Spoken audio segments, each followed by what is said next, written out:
Hey everybody, thanks for joining me back here again. Clinton with Oval Window Racing. We're back in the garage and I got a quick little thing to show you here. I got the car all buttoned up. Here, let's go back and take a look. Got all spark plug wires on now. Finished putting the plumbing on. We're going to pressurize the system and check and see if there's any leaks. That's one thing you don't want with a turbo when you're trying to get boost is leaks, because that leaks lead to loss of horsepower. So what we're going to do is set you guys down there and we'll look through the other camera. You guys can all right. This neat little design, I can't take credit for coming up with it because I found it on YouTube several years ago. I don't even remember whose page it was on, but basically it's just PVC. Got a cap, was able to thread it, put an air compressor fitting on it. Looks like it's 1.5 inches. Well, it must be 2 inch, because this is a 2 inch coupling. And bring it back around here. What we're going to do with this is we're going to hook it to the intake. If you look right down in here, bam. There's where the intake is. I usually have an air filter and everything on it, but right now, like I said, still working in the car. But we're just going to put this on there and tighten her down, and we'll hook a air compressor to it and turn it on. Let it run. But you gotta be careful with the air compressor. I got it turned down, so there's only about 10 pounds of pressure going through it. That should be more than enough. If I want to test for 20 pounds, I can crank it up here with a little gauge here. You can see, looks like it's fell a little bit. So we'll crank her up so it's at least on about 10. All right, let's get busy. Got that all tightened up. We're gonna hook this on here. And I can hear something.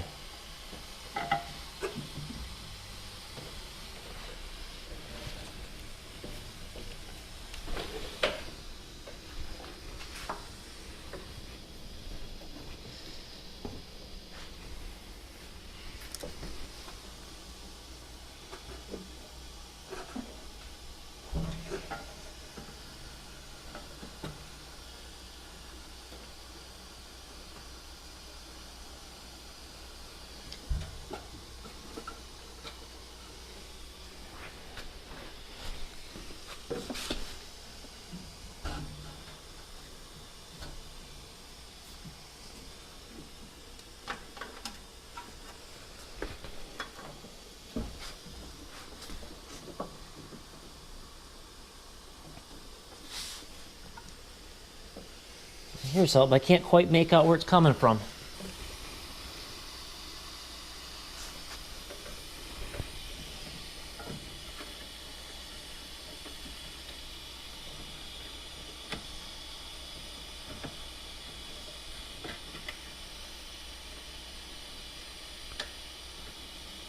Almost sounds like it's coming from the manifold here.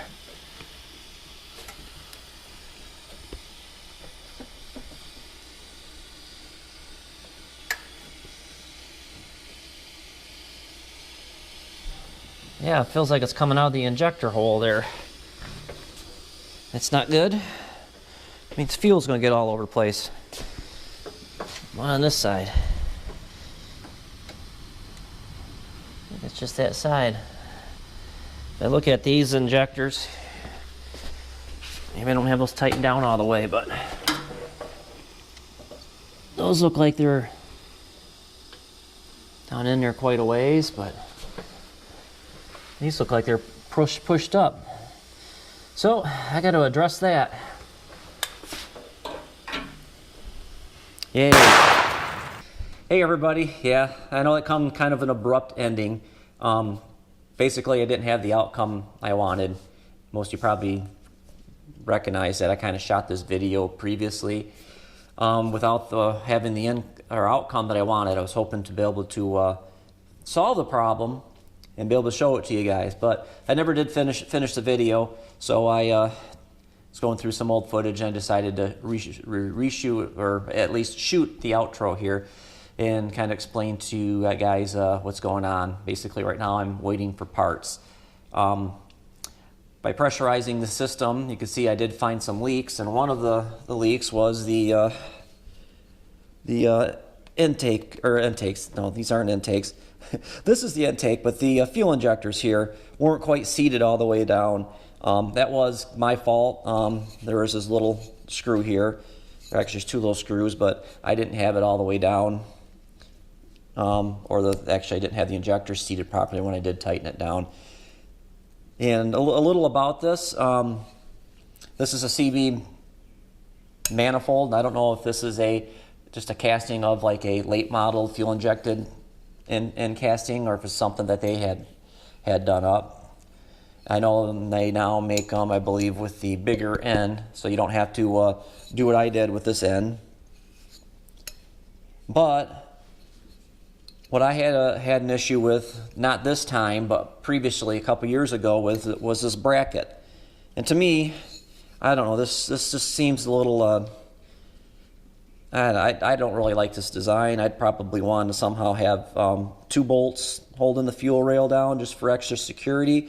I mean, it does work in a natural aspirated car where the injectors are just constantly seeing vacuum. It probably wouldn't be a problem, but in a turbo car, you have a little bit of boost. But this bracket that CB originally sold me with these injector ends, fuel rails, they were kind of soft. I don't know if they still use the same material or if they actually upgraded to the harder material, but they did bend, and actually I was pushing the injectors out of the hole. Again, you know, knew at this fuel injection and turbo thing could have been something I was doing wrong. Maybe I bent them, putting them on. You know, I don't want to talk bad about CB Performance because they do have a really good system going on here, but I will let you know that this bracket here, that Mario over at the Dub Shop does sell an aftermarket one that is made out of a little bit harder material, so it doesn't bend as easy, and that's what I got on here now. Wasn't the issue, like I said, I didn't have, it was my fault, I didn't have the injectors seated properly. That's why it's nice to do the pressurized test, see if you have any leaks or not. But after I did find that out, I'll post a picture up here of how I just isolated just the manifold to see if it was leaking, or you know, I didn't know if I was having a problem with this surface or the head surface. I actually, like I said, see the picture. I rigged this up in a vise with a flat piece of steel with no openings. I just used C-clamps to clamp the manifold down, and I put the pressure tool I built on here and just isolated just the manifold. And what I found was a little small pinhole leak right here, and so I had to take the manifold back up to the welder and have them just put a little small piece of weld on there, and that did the trick. Like I said, I discovered that this surface here wasn't leaking, so then I had to move on to the engine, the head. So doing that, I had to pull the engine out, and well, I did just a little bit more than pull the engine out. As you guys know, I got it tore down to the short block here, and well, making some improvements and hopefully some upgrades. But by doing that, I could remove the engine tin and then get a really better look at the surface, because the engine tin kind of hides the back side when you got the manifold on. And I discovered that the problem was on the head, and I don't know, little backstory on the heads I'm running. I don't know if I mentioned it before, but they are older CB Performance 044 heads, and there's something that I picked up secondhand. One of my suppliers at the time had them sitting basically in a scrap bin, and he said the person before me tried to pour them out and wound up breaking through in certain spots. So I picked them up at a really nice price, a good song, and had those welded. And I'm wondering if that's kind of what caused the surfaces to be a little off. But well, I'll show some more pictures here. What I did is I wound up putting some tool dye on the head's intake surface, which is just a blue dye. It's a really light, thin paint that dries quickly, and I guess your tool dye makers use it. And it works really well for finding low spots. So I just basically took this little small piece of aluminum here, wrapped it in 100 grit sandpaper, and just slowly worked it back and forth until I shaved off enough to get rid of that low spot. And surprisingly, it wasn't much. I can't believe that the gasket didn't take care of that, but it must have been just a little bit more than the gasket could squish down to.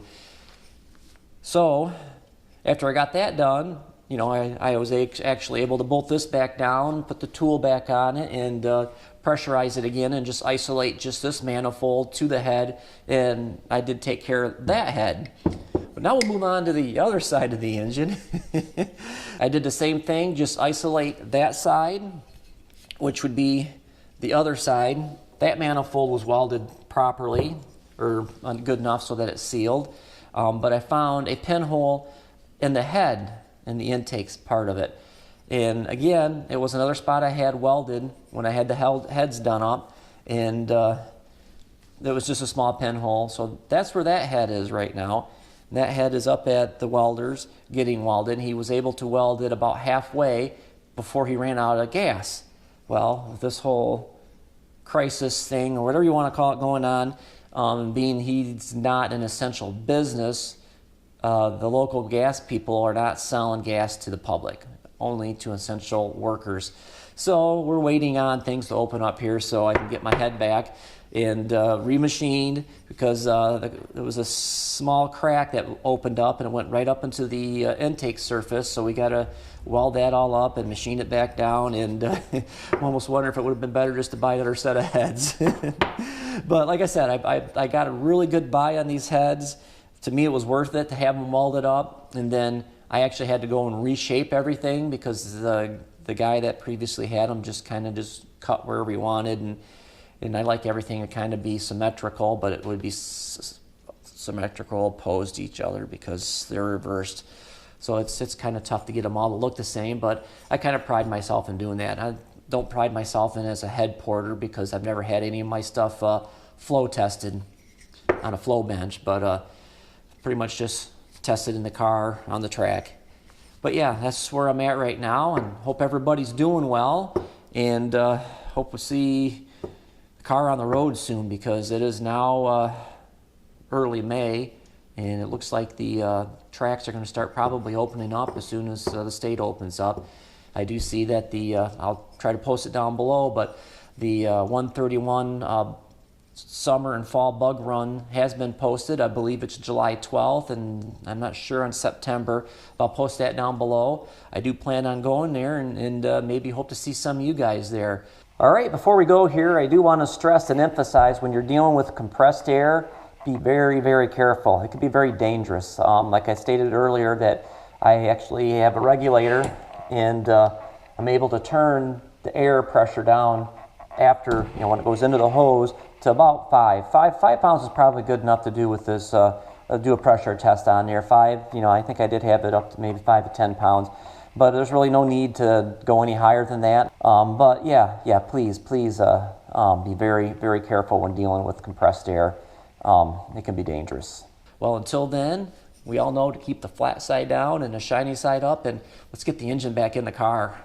See ya.